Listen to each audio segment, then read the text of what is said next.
Some competition from earlier in the day. Carl Lewis. It was the men's 100-meter dash. Let's go back and show you how Craig and I called the qualifying heats earlier today.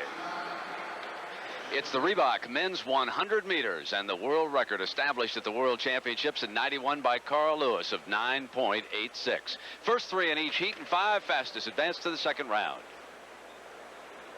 In this heat, the Olympic champion, Linford Christie. Olympic champion. I like what Carl says. Carl calls him the greatest European sprinter of all time. I think they say that's a diss. Lane 1 will be empty. Gustavo and Bella has scratched from this heat. This will be the first confrontation between Christie and Lewis, but this is Stephen Lewis of Montserrat in lane 5. Christie's in 7th. Christie away nicely. Carlo of Romania and Christie. And it'll be Christie to the next round. The kind of run you would expect from the reigning Olympic champion, run with total confidence and composure. His feet do the talking. Christie easily into the next round. This is a qualifying heat in the Reebok men's 100 meters. A.Cason, the focus here. He'll be in lane 5. Trying to redeem himself this summer after suffering that torn calf muscle in the heats of the Olympic trials last year, unable to compete in Barcelona. A couple other names to note in this particular heat. Sanguma, the national record holder of France, will be in lane 1. Wayne Watson of Jamaica, former NCAA Division II national champion, in lane 8. But Craig, what a moment this is for A.Cason. You know, Brent, it's been a long way back for A.Cason since that injury at the Olympic trials. He said he's now taking an approach whereby he prevents injuries by not giving them room to happen, runs fewer races, points towards the big ones. In '91, he was the world indoor champion, but he wants to be an outdoor champion as well.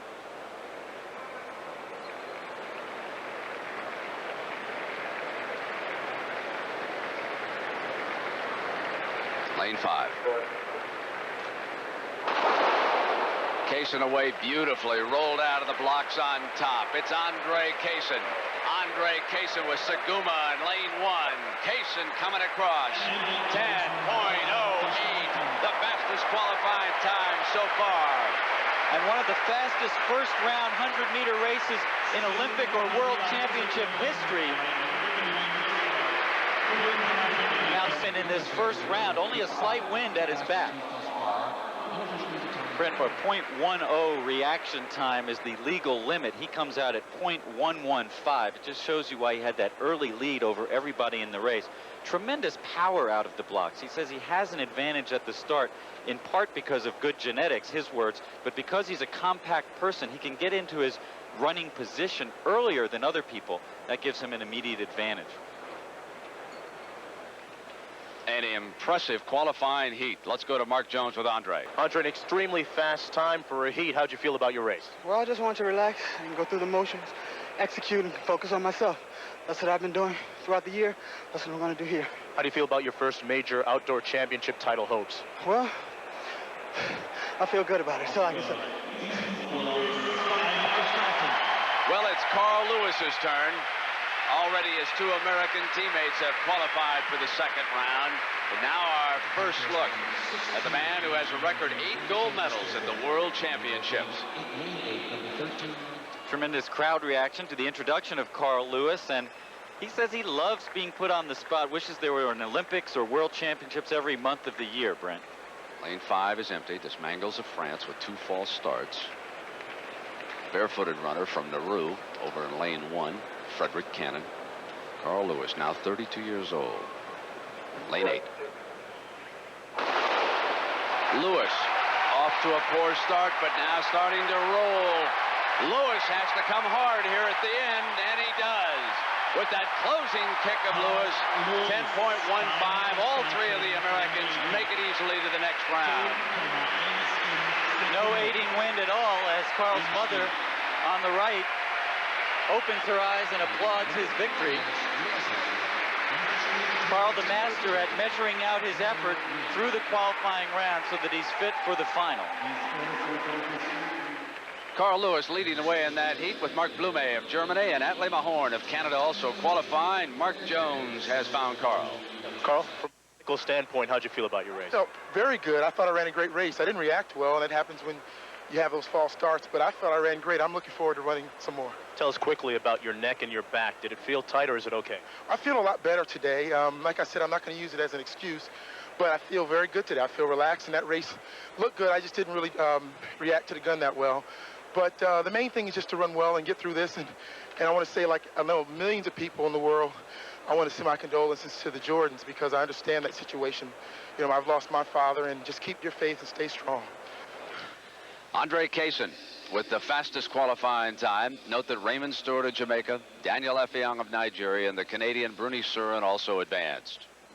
In the 100 meters, he holds the world record, 9.86, set in 1991. Was unable to qualify because of illness a year ago for the Olympics in this event. And here he is in his second heat of the day. The top four go to the semifinals tomorrow. Lewis will be in lane 5. Brent, when Carl Lewis won his heat earlier today, it was one of the first times all season he crossed the finish line first in 100 meters. He's been on a losing streak in finals of 100 meter races this year. But he says that doesn't matter. This is the race that counts.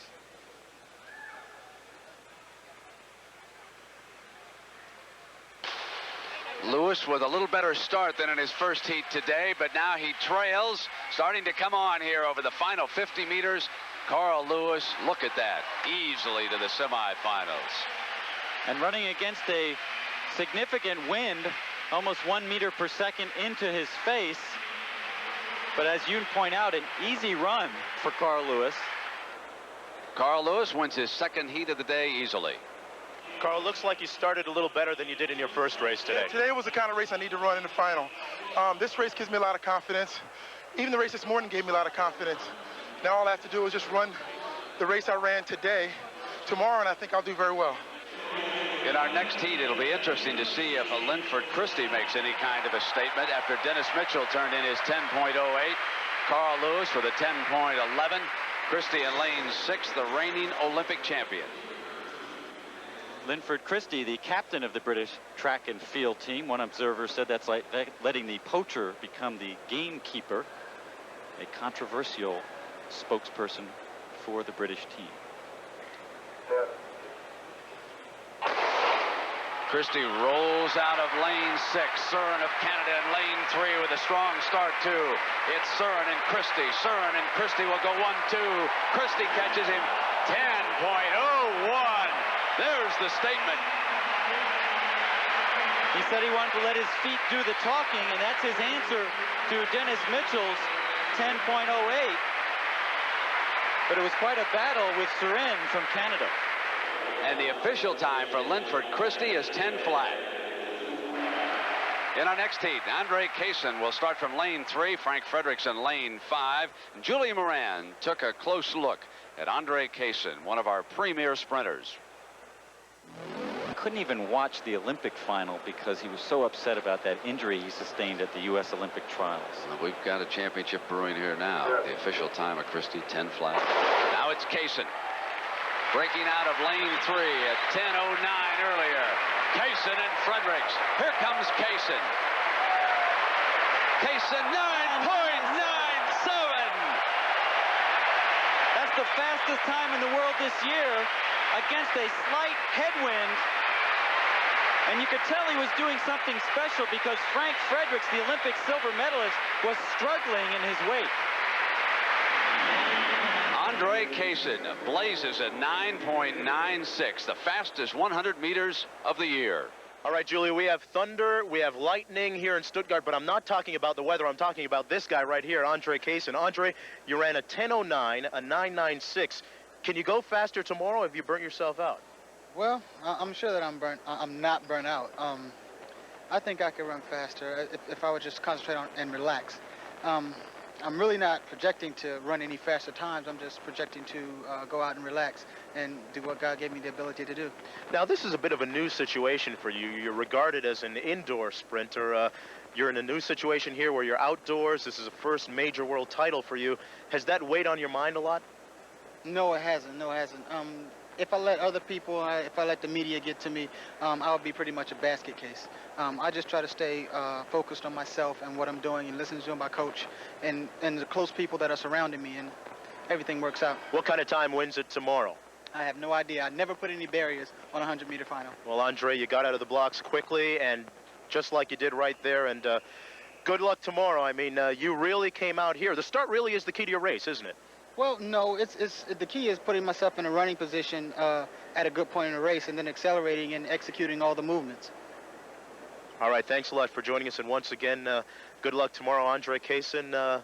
Good luck with that world title. Thanks. All right. Hey, can I say hello to my wife? Thank you very much. And yes, Andre, we'll say hello for you to your wife. And hopes to win this world championship for the 4th straight time, a four-peat. But what speed here, Craig, in this heat? Cason, Fredericks, Lewis, and Effiong right there in the middle.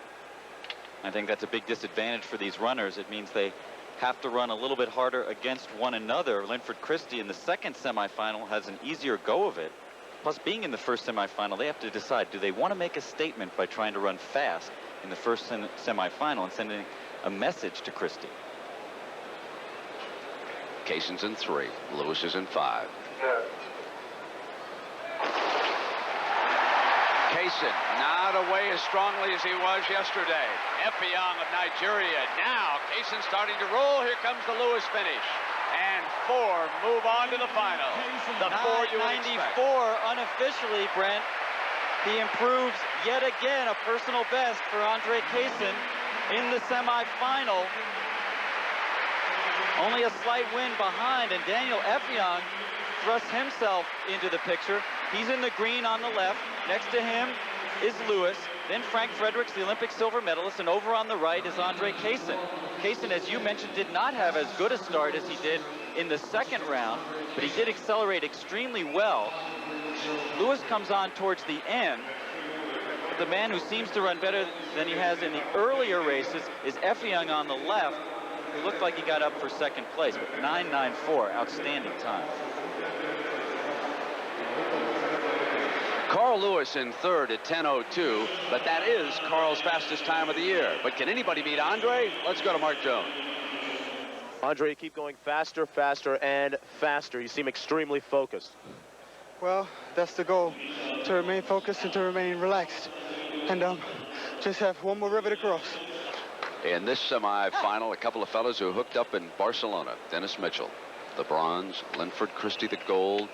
So for the first time in this World Championship, Great Britain squares off against the United States in the Reebok men's 100 meters. There's Christie, 33 years old. Back in 1986 on this track, he won the European Championships. That was his first title. They'll run side by side. Mitchell in 3, Christie in 4.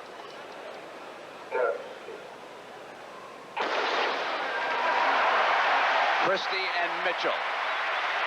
Christie and Mitchell with Esmie of Canada. Now it is Christie, the gold medalist. Christie puts a 9.97 on the board. A little bit of a stronger wind at his back. He says he's stronger than ever and feels better than ever in training. He seemed a little bit lazy out of the blocks there, as Mitchell, 3rd from the right of the screen, had the better start. Mitchell has looked better as the rounds have gone on, and maybe a serious challenger in the final. But Christie, whose coach Ron Rodden says he has perfect form, really came on at the end.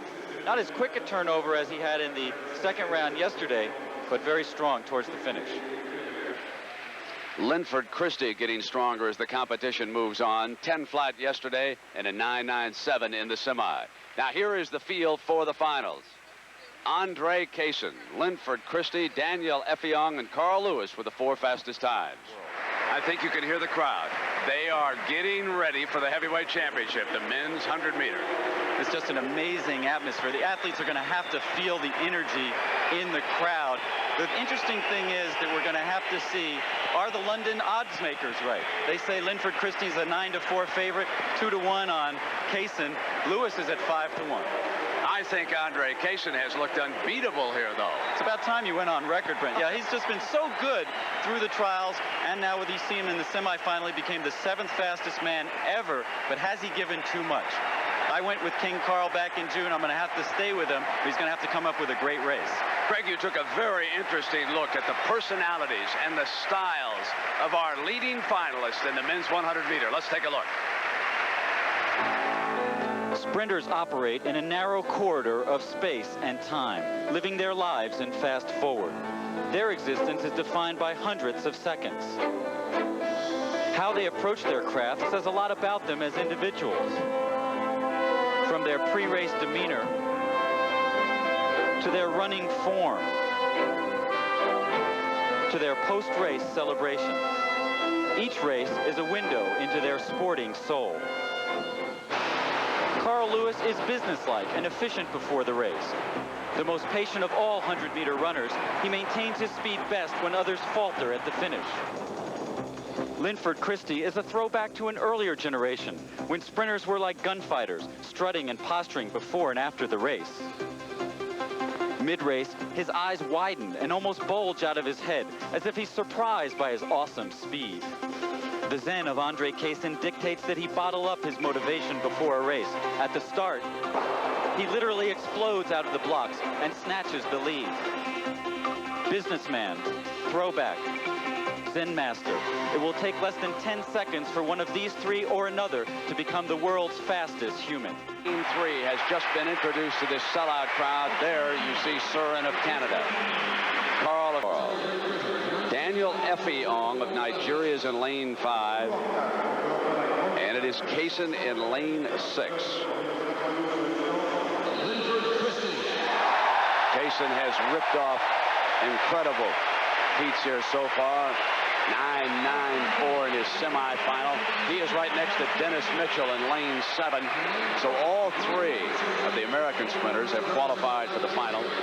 Raymond Stewart of Jamaica is the 8th sprinter. He is in lane 8, Craig. There he is, number 729. There's Daniel Effiong. He's the dark horse in this race, Bryn. If somebody's going to come from out of the blue to win this race, it's Effiong. Only started running 3 years ago. Goes to Central Arizona College. Now here is A.Cason trying to redeem himself after that lost year. He considered quitting sprinting because of that late. So there are your lane assignments. Craig, let me ask you about Lewis and Christie being side by side. Well, that's interesting. Also interesting, lane 2, Surin, the fast starter. Lane 6, A.Cason, the fast starter. The fast starters will be on the outside vision of both Christie and Lewis. They know they'll get out more slowly. What they've got to do is maintain their composure. Because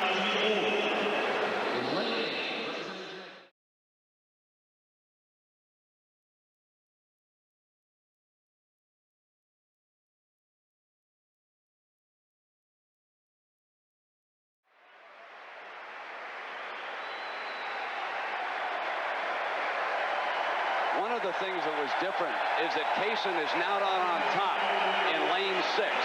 In his previous races, he had shot out. Christie broke beautifully in lane 4. That gave him just a little bit of an advantage right now. Christie had one of the fastest reaction times in the race, and he could sense that A.Cason wasn't out as quickly. That got him going. Carl Lewis on the right of the screen, concentrating on his lane, trying to make up for the fact that his start was not one of his better this year. Christie rising to the occasion as it comes to the end of the race and lifting his arms in triumph. Linford, the second fastest time of all time, 9.87. Were you worried that you had the fast starters on the outside of you? You really held form.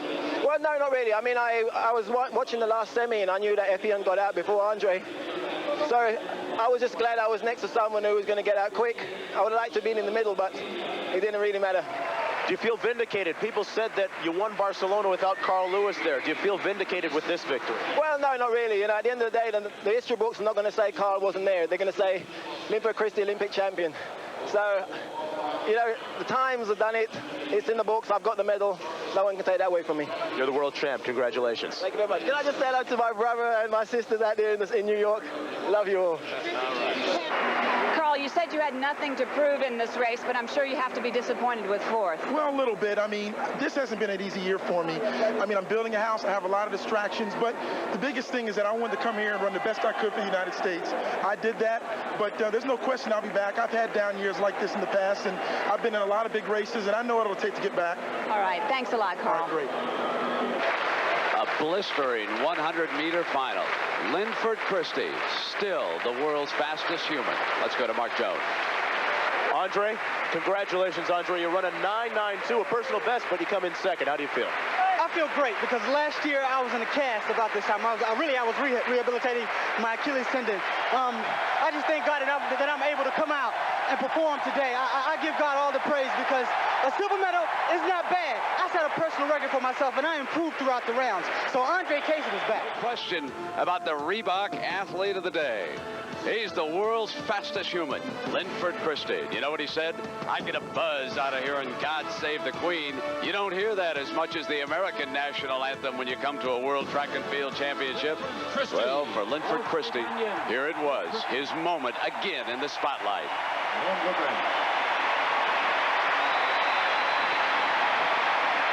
Juan Antonio Samaranch drapes the gold medal around the neck and the Union Jack in the background. And there, the silver medalist, Andre A.Cason. What a year he's put together.